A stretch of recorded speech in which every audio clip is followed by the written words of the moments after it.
ओम शांति। 23 जनवरी 2023 ईश्वरी महावाक्य। आज की ज्ञान की मुरली। मीठे बच्चे, पवित्रता बिना भारत स्वर्ग बन नहीं सकता। तुम्हें श्रीमत है, घर गृहस्थ में रहते पवित्र बनो, दोनों तरफ तोड़ निभाओ।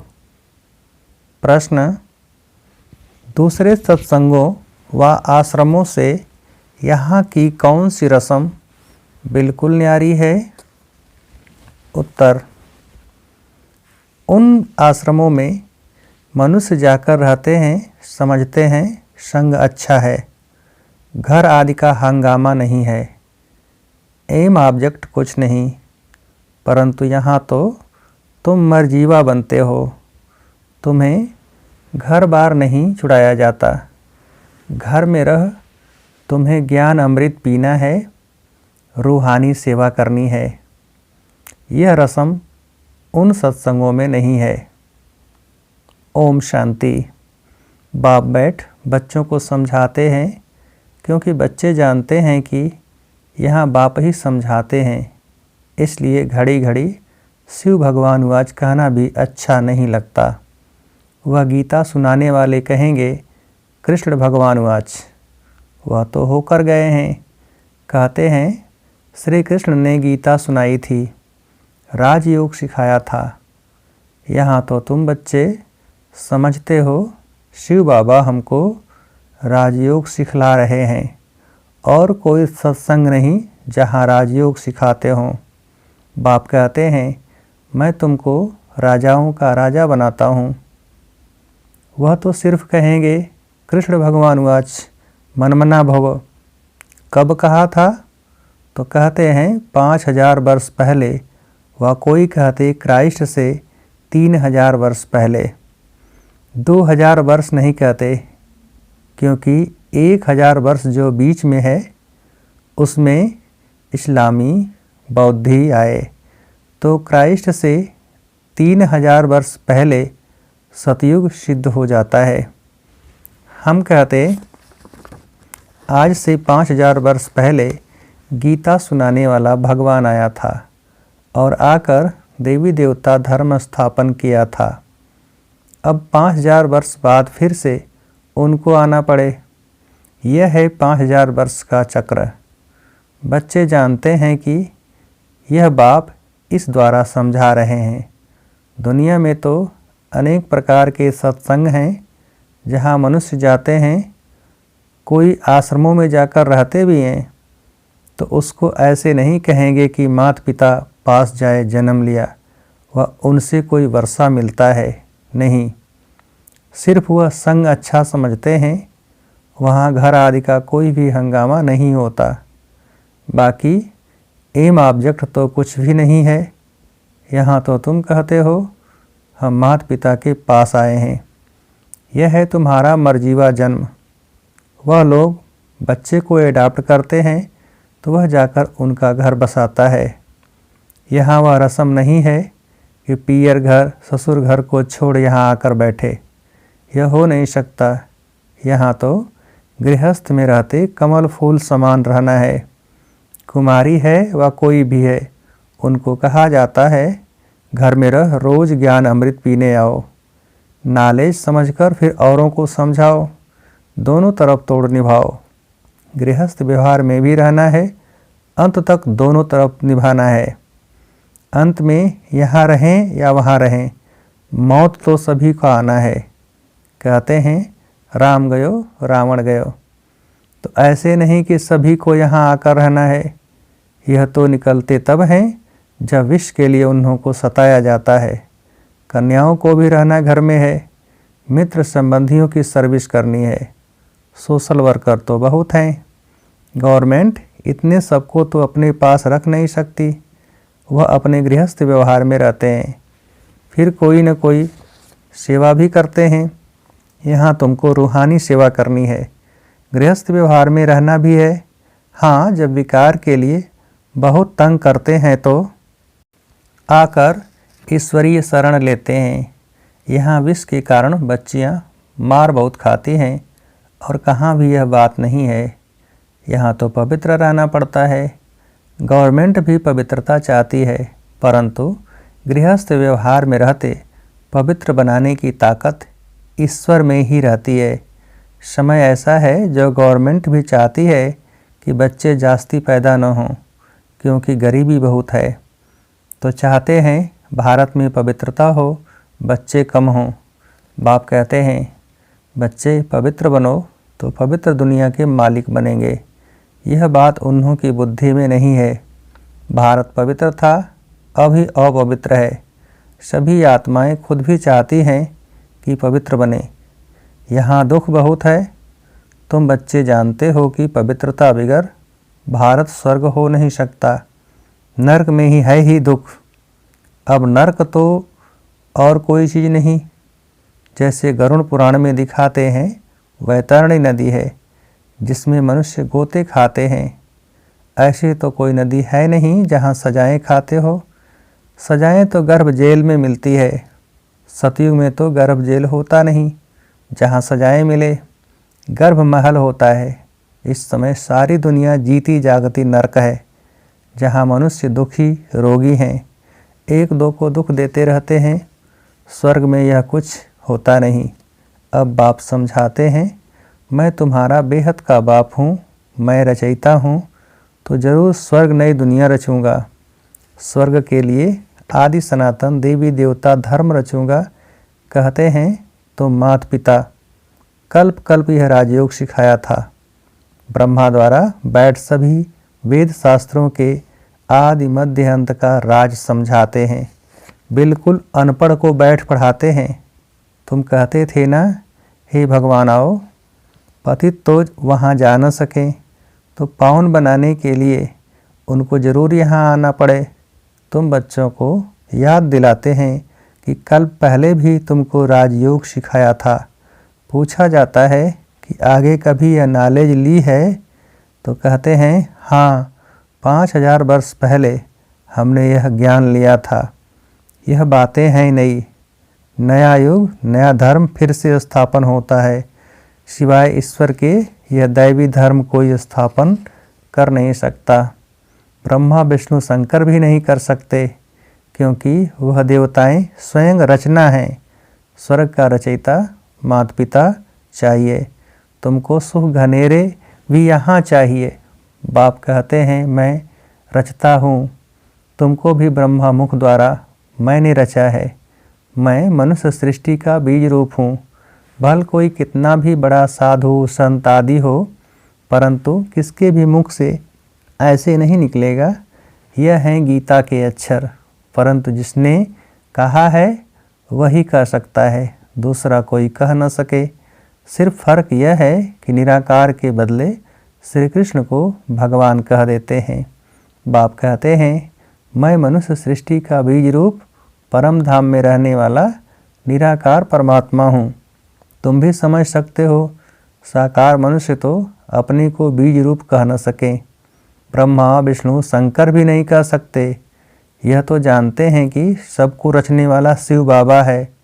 मैं दैवी धर्म की स्थापना कर रहा हूँ, ऐसे कहने की भी कोई में ताकत नहीं।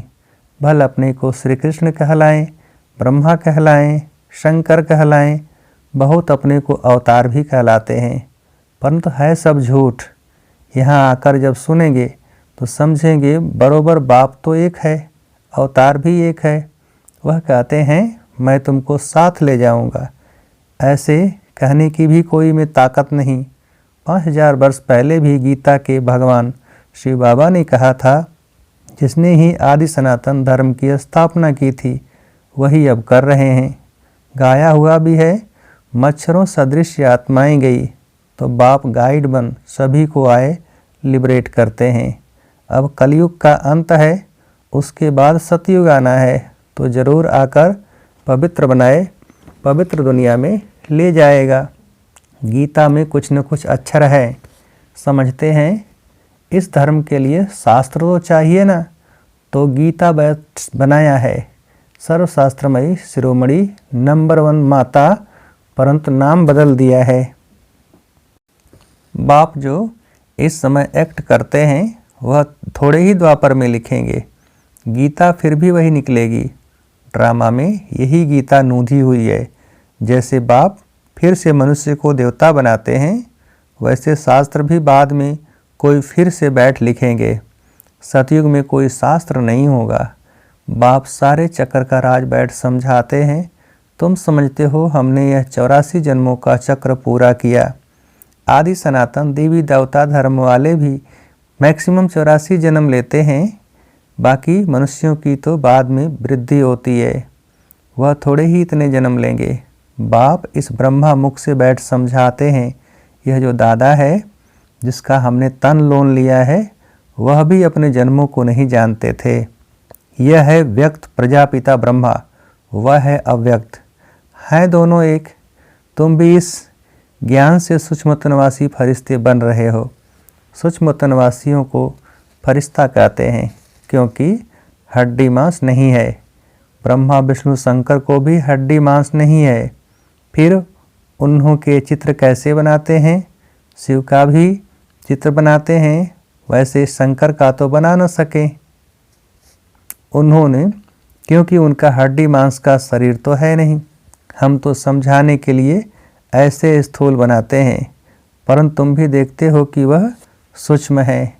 अच्छा, मीठे मीठे सिकीले बच्चों प्रति माता पिता बाप दादा का याद प्यार और गुड मॉर्निंग। रूहानी बाप की रूहानी बच्चों को नमस्ते। हम रूहानी बच्चों की रूहानी बाप को नमस्ते। अब रात्रि क्लास 13/7/68 की।